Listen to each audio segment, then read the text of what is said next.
তালিকাভুক্ত ছাড়া কোনো পরামর্শক দিয়ে প্রকল্প সম্ভাব্যতা যাচাই করা যাবে না।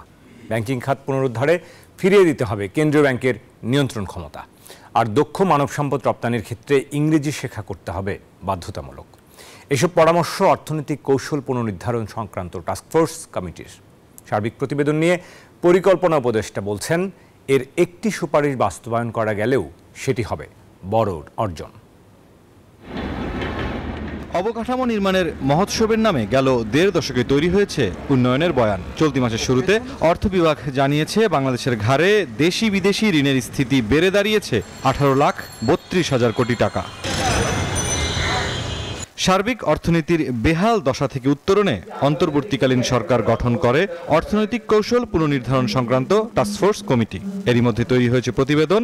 সোমবার আনুষ্ঠানিক সংবাদ ব্রিফিংয়ে কমিটির সদস্যরা বিভিন্ন খাতের পরামর্শ তুলে ধরেন।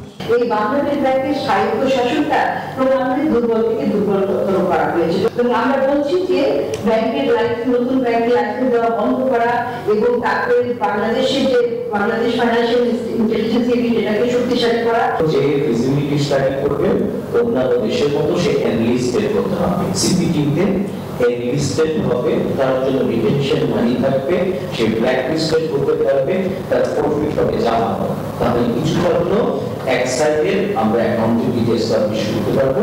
হিউজ ডিমান্ড আছে, কিন্তু আমরা তাদেরকে প্রিপেয়ার করতে পারছি না। এই জন্য আমার স্ট্রং রেকমেন্ডেশন হচ্ছে third language, apart from English, third language আমাদের বাধ্যতামূলক করা। এক প্রশ্নের জবাবে কমিটি প্রধান জানান, রাতারাতি ফলাফল পাওয়া না গেলেও বাজার ব্যবস্থায় চাঁদাবাজ দূর করার উদ্যোগ নিতে হবে দ্রুত। প্রত্যেকটা বাজারে, বাস স্ট্যান্ডে, ঘাটে, সব জায়গায় আমরা বলছি যে আমরা চেষ্টা করি এবং এখানে যে করলেই যে রাতারাতি সুফল পাবো সেটাও আমার আশা করা ঠিক নয়।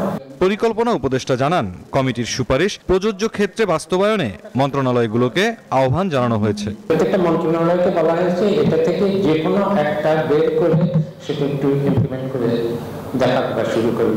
1990 সালে আমিও টাস্ক ফোর্সের মেম্বার ছিলাম। সেটা তো রিপোর্টস অফ টাস্ক ফোর্সেস মেহমান সোমান লেড, এটা তো খুবই প্রসিদ্ধ এবং বলা হয় যে ওটার থেকে তো কখনোই কোনো কিছু হয়নি। আমরা যদি এখান থেকে একটাও করতে পারি তাহলে বুঝবো যে ওটা থেকে এটা বেটার। ছাত্র রাজনীতির জন্য বিদ্যমান উচ্চশিক্ষা প্রতিষ্ঠানের নিজস্ব আচরণবিধি থাকা প্রয়োজন এবং শিক্ষার্থীদেরও তা গ্রহণ করা উচিত বলেও মন্তব্য করেন পরিকল্পনা উপদেষ্টা। যে কোনো বিশ্ববিদ্যালয়ে একটা আচরণবিধি থাকতে হবে। মুরসালিন হক জুনায়েদ, নিউজ 24, ঢাকা।